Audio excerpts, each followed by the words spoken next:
Okay, folks. Damn it. I knew I was going to have audio problems. Hold on. Let me get rid of one of these.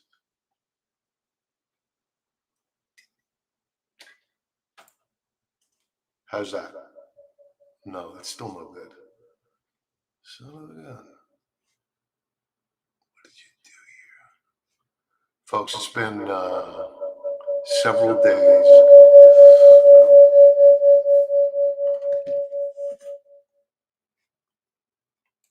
Oh, I know what it did.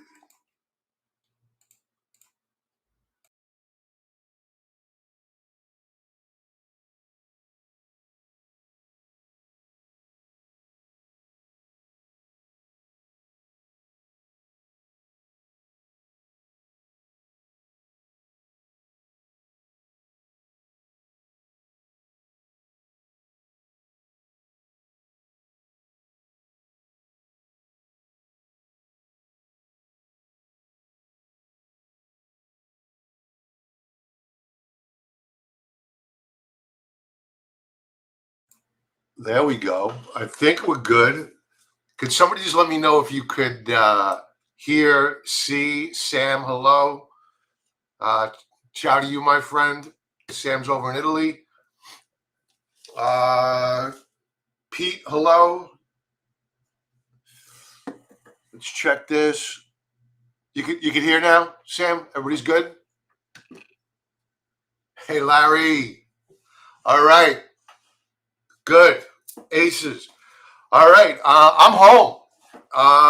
13 days, 3,500 miles, 9 states, and did a lot of traveling. I'm exhausted, but an outstanding trip. I hit, went from New York down to Charleston to Savannah, Georgia, then from Savannah, Georgia, down to Jekyll Island. That's Jekyll Island. The reason why I went down there, it's beautiful. The reason why I went down there is that's where they founded the Federal Reserve. Interesting. I'm going to do a video about that. I took a lot of video down there, but beautiful, absolutely beautiful place to be. Then I went down to Miami, South Beach for 4 nights. The hotel, I'm not a big Marriott guy at all. I don't like Marriott. But the Marriott Stanton South Beach, outstanding. Great service. I cannot say enough about that hotel. Really great service. Great view, ocean view. Awesome. I showed you the view. Then I went from Miami up to Tampa for Thanksgiving with my brother at his home. Beautiful home. He's a sergeant, does very, very well. And I'm the black sheep. And then he got married on Saturday. Big event in his backyard. Really, really nice people. His bride, lovely lady. Her family, outstanding. Just a great trip. Then I finished it off over at Valley Forge up in Pennsylvania. Slept there for a couple hours. Headed home. Got home at about 9:30 last night, and I just crashed. This morning, 13 days. Computer hasn't been up. Technical glitches everywhere, but we're good. We're good. It's good to be home. Good to be back at my desk. So, I'll tell you, I'm going to pitch this TrendSpider and their app. I did not spend much time at all at my at a computer. I use this the entire time. This and my Fidelity app and my Schwab app. The only time I got in front of my computer was to do commentaries. That was it. All right. So let's kick things off with paying the bills here. We do need to go back to work sometimes. And let me share my screen. Let's kick it off real quickly with a comment about TrendSpider. Folks, don't settle for ordinary trading software. Level up, scale up, get to the next level of being mobile with artificial intelligence at your disposal. Awesome app. It didn't give me any trouble whatsoever. Always reliable. And I would go to their website. I have a 35% discount code. Use the link below, but they probably still have a Black Friday sale going on. Maybe they do, maybe they don't. Let's check it out. No, they do not. But I get 35% discount off of their product. I couldn't have lived without this. It's the only reason why I'm hammering the table this morning on TrendSpider. It allowed me to relax. I was able just to take a quick peek at what was going on every once in a while. I had 2 great weeks of great trading earnings. NVIDIA. What else did we trade? Shit, we did really, really well. Where is option selling? What do we do? Zoom. We did Zoom.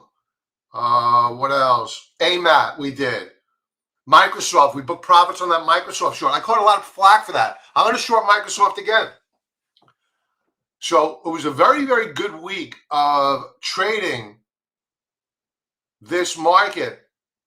And we didn't spend a lot of time at the computer. Sometimes it's just better. Take a step back. Plan out your trade. Take a step back and let the trades work out for you.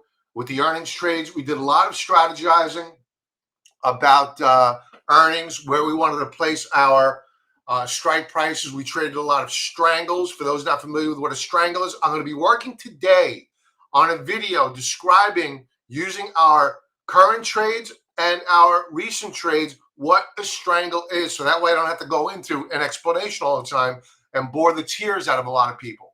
So I'm going to create that video. I'm going to post the link for YouTube, and there'll be a link in any one of the description areas moving forward for what a strangle is. So for the last time, before I say in the future, look at the video below. A strangle is when you sell at earnings a deep out of the money call and a deep out of the money put simultaneously with the same expiration date. We take advantage of IV crush, or IV implied volatility expansion into earnings. Then the next day you get that IV crush. The only one where we didn't have an IV crush was with NVIDIA. We made money on that earnings trade, but the implied volatility stayed very, very fat, meaning relative to historic norms, the options for NVIDIA are very, very expensive. So after earnings, we booked those profits. Then I opened up a new strangle, going out about 30 days or so, actually 43 days, I want to say. And we're in the money on those, not in the money. We're profitable on that trade right now. Also, what's booming this morning is, make sure I'm sharing my screen here. Yes. It's so good to be back at my monitors. I have my microphone. Thank you. The audio has been horrible. I know it. Thank you for putting up with me. Let's take a look at the gold mining stock. First, let's go with gold this morning. We're pulling back here a little bit, but we're back above the 1800 mark on gold. This is a 15-minute chart. Let me go to comments here. Pete, if I didn't say it, good morning to you. Sam, I know I said good morning. Larry, I know I said good morning. Abel, hello. Hope everybody had a great Thanksgiving. Mine was awesome. All right, so we're holding above the 1800 mark. I don't care that we're pulling back off the highs. I just want us to close out the month above 1800. I want to take a look at the monthly chart of the gold mining stocks, of gold in a moment. Let's take a look at the gold stocks. NUGT holding up really, really well here. We're killing it this morning. Again, a 15-minute chart. And what we're doing here is we're doing battle with the 5250 mark. A lot of buyers in here, a lot of enthusiasm. Let's check out the junior miners, GDXJ, of which we also own. GDXJ is looking really good. It is 2.30. Now, you may be wondering why. Why are the gold stocks moving up higher? I've been saying that they started taper, right? The market did not like taper. It will not like taper. And Friday was the first shot across the bow at the Federal Reserve. What did they use to give? They can't just beat up the Federal Reserve. They got to give the Federal Reserve an excuse to back off of their taper. What's the excuse? Oh, we have a new variant. It's a new variant. Oh, we have to back off now because we don't know what the variant's going to do. All right, so the powers that be gave the Federal Reserve an out, and they're going to take that out. And I believe that Powell and Yellen are going to be talking in front of Congress. This should be a laugh today about the CARES Act. I love the names of these programs. The more sweet, mushy, and kind and patriotic the bill sounds, the worse that it could possibly be. If you think it's bad, double up. It's much, much worse. And these two, I don't know, I'll be nice. These two human beings will be in front of Congress today, jawboning the value of more spending up. And the Federal Reserve is going to have to finance it. So how they're going to taper while not financing this debt is beyond me. And there's more to come. So now you're seeing the reaction. Yields pulling back, GDXJ, gold mining stocks, gold, silver. We didn't talk about silver. They're all going to move up higher. Silver up, off its highs, but up over 1.5% on the session. Samuel, but JP Morgan says that in 2022, Fed will increase. I don't think that they will. I don't think that they will. First, they need to taper. They need to end their taper. That's what they said. The Federal Reserve said that they would not raise interest rates until they completed taper. But if you've only had so far really 1 week worth of tapering, 2 weeks maybe, then and they have to pause, I don't know. I think that Morgan's going to have to push back their target. So you could be right, Sam. This is just my intuition working, and it's been pretty good about what the Federal Reserve is going to do. I knew that the market was not going to love taper, and they would need to find a way out. And sure enough, silver's coming in here a little bit, but it's still up.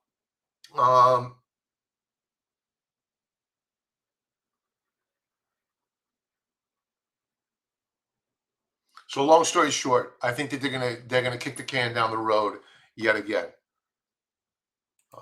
Who else do we have? Pete. Hey Bob, what do you think about surf? As far as I can read, surf fundamentals look great. Pete, I don't know anything about surf. We can take a look at the chart for you, but yeah, we'll take a look at it. Okay. Since you know the fundamentals, that's good. We'll take a look at the technicals. Talon, good morning to you, my friend. Hope your vacation was Russell.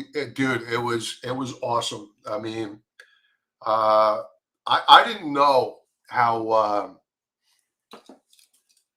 relaxed I had become, and it was not that far in. You're driving by yourself, and you just think a lot and not much in terms of. I didn't have the news on at all. Not one time did I have the news on. I at least listened to Peter Schiff a couple of times, and I turned on Twitter once, and that was early on after like my third day in, and I just felt sick. I had to turn it off. And the same thing, I brought up Zero Hedge a couple of times. I love Zero Hedge, but the news, I just felt sick, and I shut it down. So if you're going on vacation, folks, you're not doing yourself any favor by staying connected to the news or social media. I went to Facebook a bunch because I use Facebook for family stuff, and we were uploading photographs and all. But that was good. Other than that, I tried to avoid social media. All right, let's finish up with, wow, silver's really coming in here now. But it was overbought relative to the 3D Bollinger Band, no big deal. All right, so this afternoon, and this is what we should all be getting ready for those that are members. We will be trading earnings on Salesforce.com.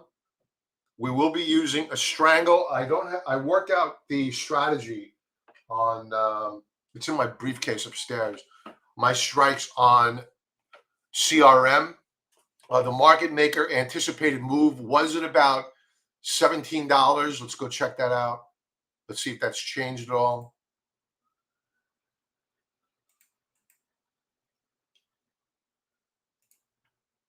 It's coming a little bit. Yesterday was about $17.29. Now it's at about $16.58. This makes sense, the contraction, because you saw the value of the options. They're not that expensive. They're expensive relative to last month, but the premiums aren't that big. So I'm probably going to go deeper out of the money, but with a larger position to get to where we want to be in terms of the profits that we want to make on the trade. So Salesforce was positive earlier, and it is now negative on the session. I don't expect a big move here today.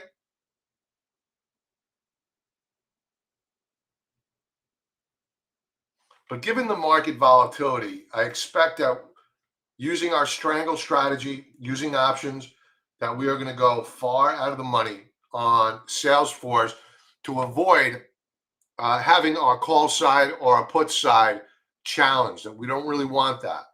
We just want the earnings to get reported and for the shares not to move. Remember, we're not buying the options. I don't want volatility. I want very little volatility so that we could pocket the premiums. Now, we are also long of NVIDIA. NVIDIA was up, now down. And this is perfect for us. Our strike prices on NVIDIA are down here at 235. And up here, this is how far out of the money we went. Can't even bring it up on a daily chart. Up here, you can't even bring it up on a weekly chart. The 400 strike will create an alert here.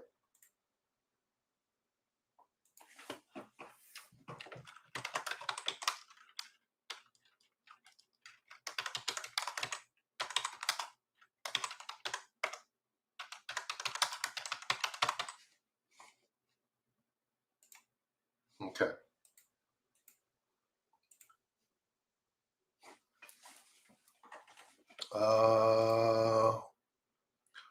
We want IV Crush. That's a T-shirt, man.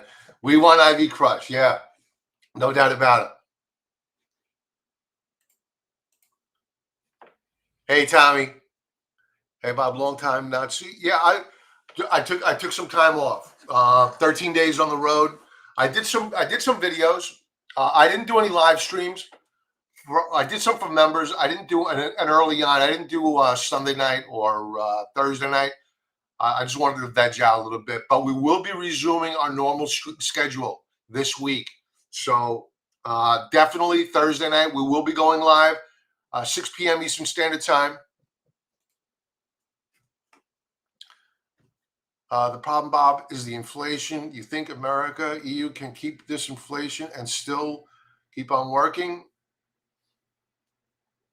I don't think they have a choice. That's the problem. I think that the Federal Reserve and the EU are backed into a corner. I mean, we're broke. We're bankrupt. Nobody, they want to spend all this money and say that they're making investments, but we're bankrupt, literally bankrupt. So the problem for the Federal Reserve is twofold. One, you have the midterm elections. If they continue to taper, or God forbid, they were to raise rates, the stock market goes like this, rolls over, and they get wiped out in the midterm. They're already going to get wiped out. It's just going to happen a lot worse. Two, if they fight inflation, and let's pretend that the stock market doesn't really react. Let's say that the stock market accepts the rise in interest rates. We can't afford the debt payments.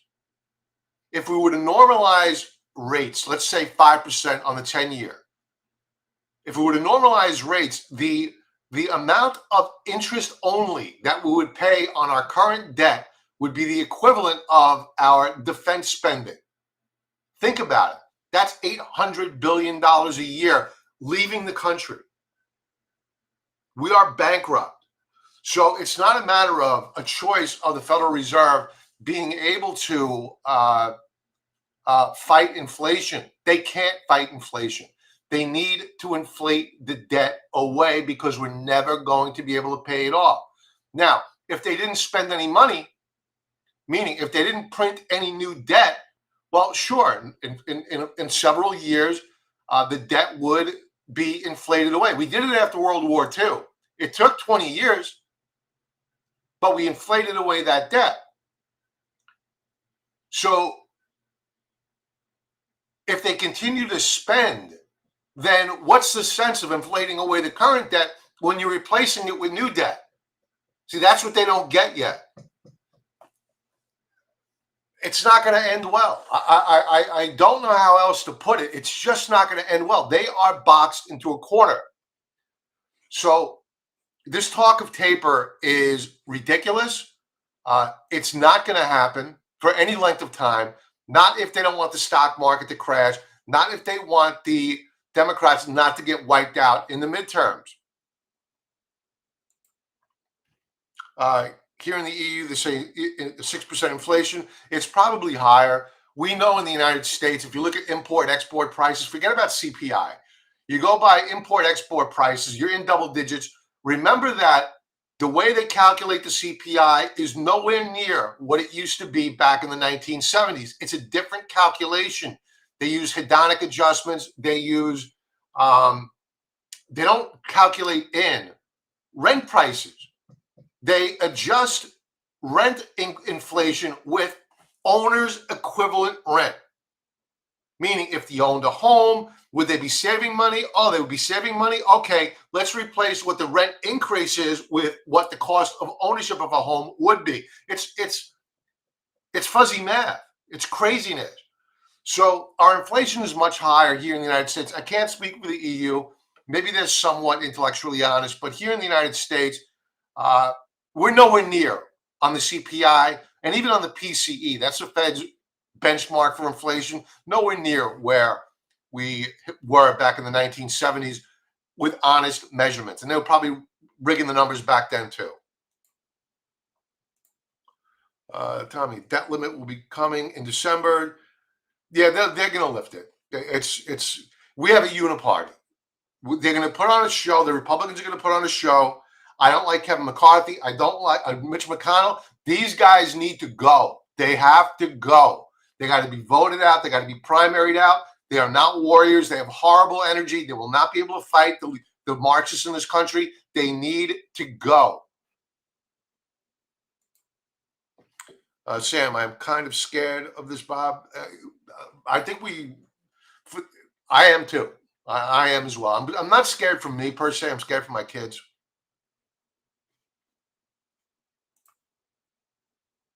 Tommy, yeah, drop the like button, please. Yeah, smash the like button, destroy it. All right. Let's take a look at the major averages here. What time is it now? 10:48. All right, so we're past the 1 hour point. Let's see how we've settled out. Ooh. So the S&P's now negative. Let's bring up Microsoft. We're looking to short Microsoft again. Microsoft now negative.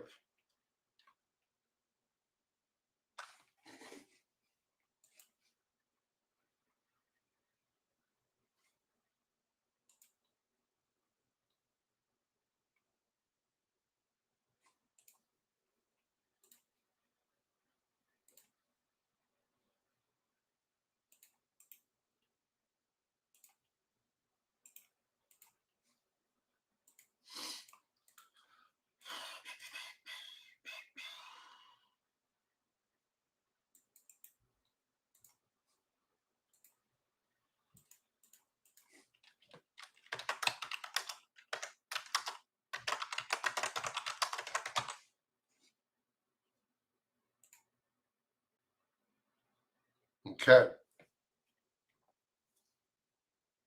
good. So we're going to wait to the close. We don't open up trades. We may take a loss or we may book a profit throughout the day, but I normally don't open up new trades before the 3 p.m. hour. So I'm in no rush here. For all I know, they're going to rally Microsoft back. They'll take it off to new highs. What matters is where we close. So no rush here to go shorting Microsoft. And really, this week, we have several names that we're looking to trade on earnings trade. So we want to keep our buying power up, our net liquidity. We don't want to commit too much. Wow. NASDAQ really rolling over here. What are yields doing? We gap down on yields. We're coming back off the lows. Dollar rallying back. Look at the dollar. What chart is this? 15-minute chart. VIX rising.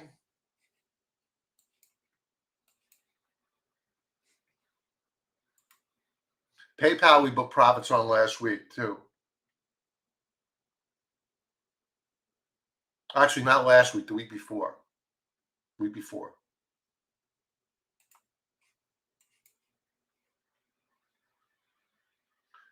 Russell 2000 now down over 1.33%.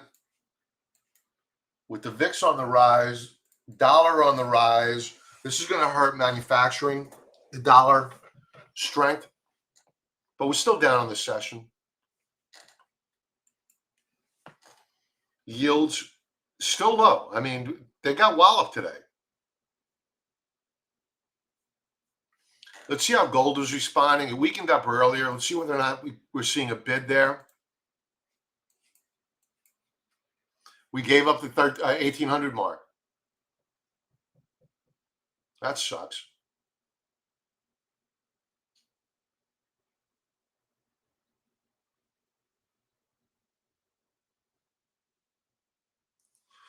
That sucks. Let's go to a 15-minute chart.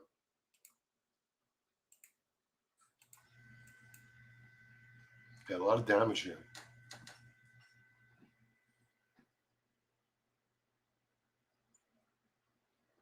All right, let's take a look at the S&Ps.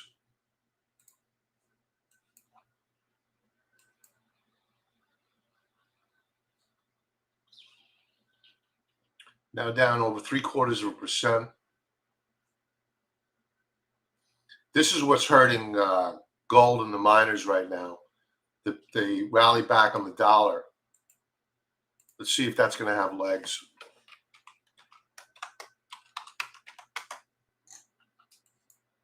That's a pretty nice move, man. It's a pretty nice candlestick. 4-hour candlestick, reversal off the lows.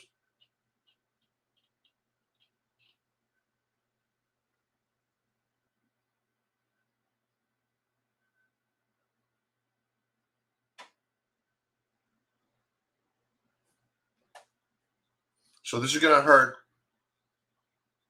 gold, silver, if this holds.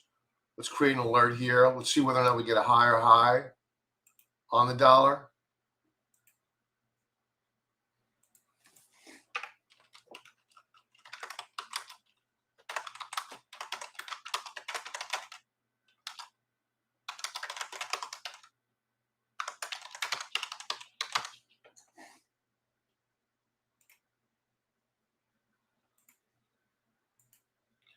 If we do break out to a new higher high, here's resistance. And it's right about where the alert's set.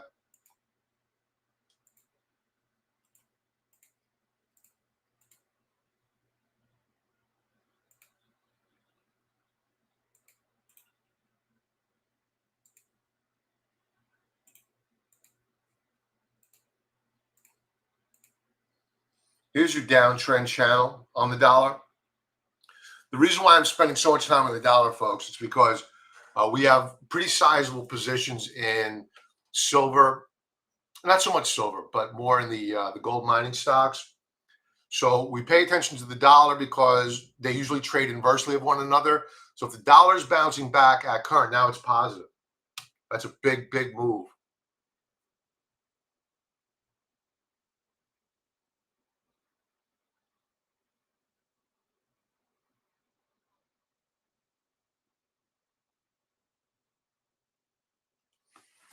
Let's see how the mining stocks are holding up.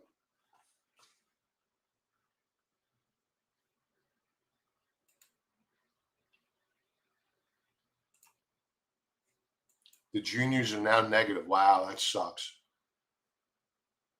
That sucks.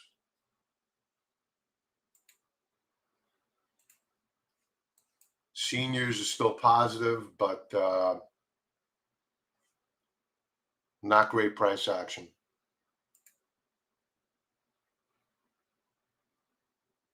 Let's check out Salesforce. Oh, look at this now, down nearly 2%. I think what we need to do is just wait and see how this day pans out. You had a big volatile day on Friday. Yesterday, it bounced back. We still have a seasonally favorable month in front of us. December, very, very favorable. So I would love to take my bear claws out and paint my face and say we're going to war. It's going to be a crash. Can't do it just yet. Can't do it. Let's take a look at the monthly chart of gold. And what was that chart request? What was it?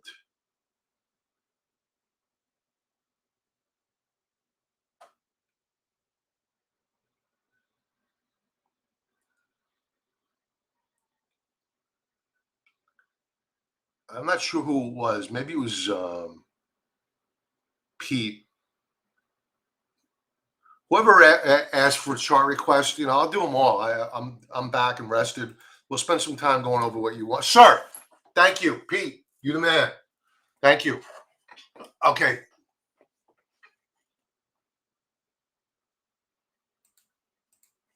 All right. Let's bring this up. All right. Let's. The month is over. Right. We have a couple hours left. The month is over. I want to take a look at the closing price action of gold early on in the month. The first, second week of November, gold was very, very strong. We were breaking out on a monthly time frame, and I warned, beware. We have a lot of time left to go in the month. At that point in time, gold looked very, very strong. Couldn't possibly pull back. It was rallying with the dollar. It was rallying with the yields. I said it wasn't going to last because it generally does not, absent a geopolitical event, which generates fear. So let's check out gold monthly chart now to see how we're going to close out the month.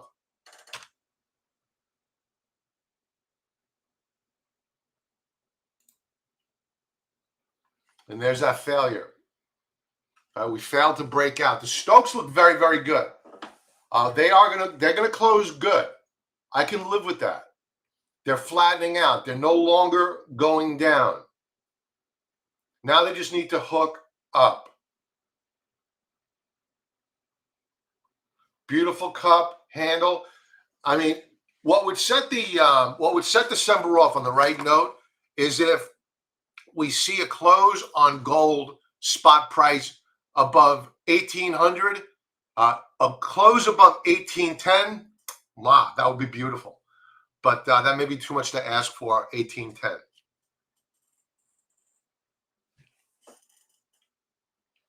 So the breakout price.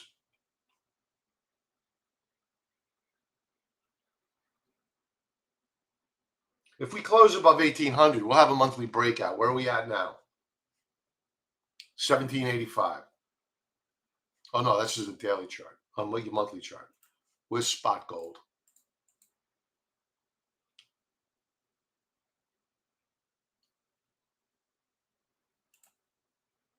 $17.87. So we need a big rally back by the end of the day on gold. All right, let's talk a bit about surf.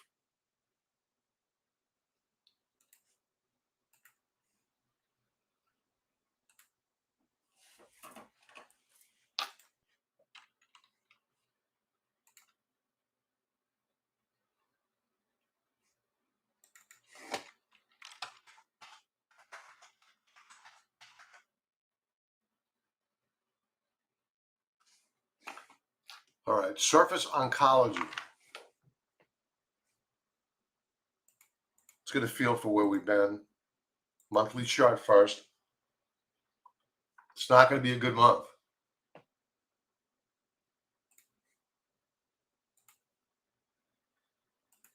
The downtrend is alive and well. 420 is your next support. Actually, you have a support level here, right here, where the bottom of this volume shelf is at $5.30. If that breaks, we're going to 420. If 420 breaks, we're going down here to this lower band of the declining downtrend channel. Where that's going to be, it's changing. So I'm not quite sure where ultimately that price is going to be. But watch 530, watch 420, and after that, watch the lower band of the declining downtrend channel. I'll pop this chart into the chat box for you.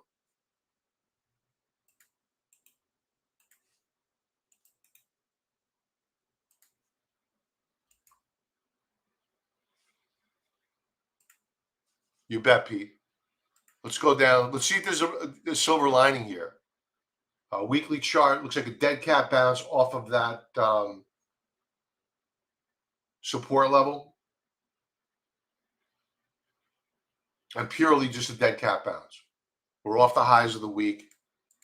Daily view. I'm not loving it, Pete. I think that this is a dead cat bounce.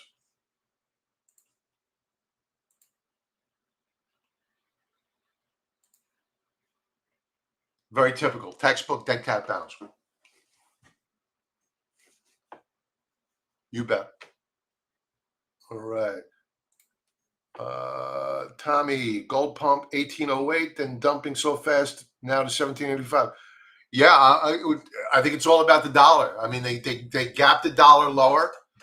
They use the dropping yields. Let's check out the news. Let's see what's going on in the news.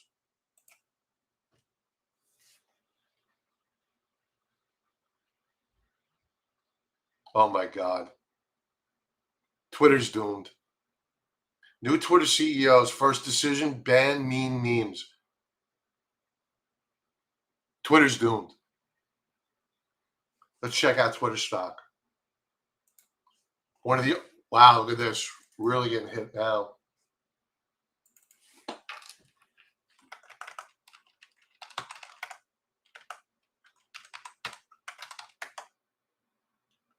It's getting killed. Great decision, Dorsey. And whatever moron he put it over Twitter. A CEO. Oh, this is why.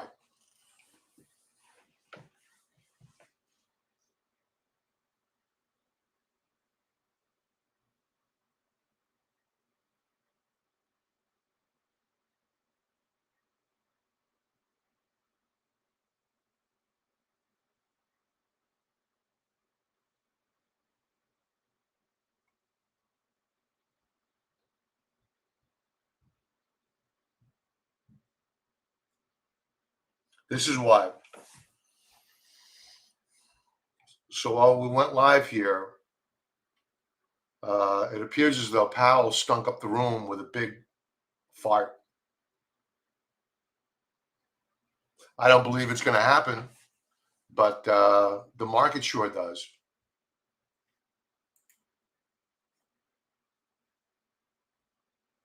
Okay, now we understand. Great headline. Taibbi, will Twitter become an ocean of suck? Love it. Okay, what else do we have? Any other requests? Eric, hey. Hi, Bob. Joined too late. Good to see you live streaming. Yeah, man, I'm back. It was great to be away. It was kind of an adventure, but it's good to be back. It's good to be back. My office is a wreck. I got to clean up my office today, but it's good to be back. All right, all. I wouldn't read all too much into Powell. He's in front of Congress to talk about the CARES Act. What is CARES Act? More spending. All they can do is spend right now to keep this market going and keep the economy going. If they stop, things get real fast. And they want inflation. Don't let them BS you. They want inflation. They want to inflate away the debt. So I believe that this is jawboning. You got to watch what they do. Don't listen to what they say. Watch what they do. Don't listen to what they say. As a matter of fact,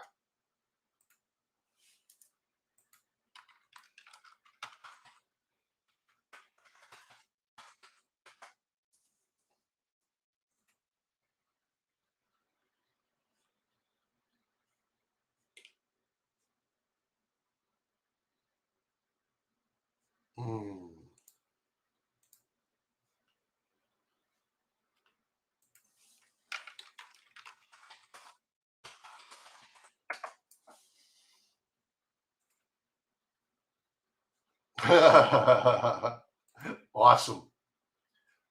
So they announced that they were going to taper. Think about this. They announced that they were going to start tapering in November. Here's November 3rd.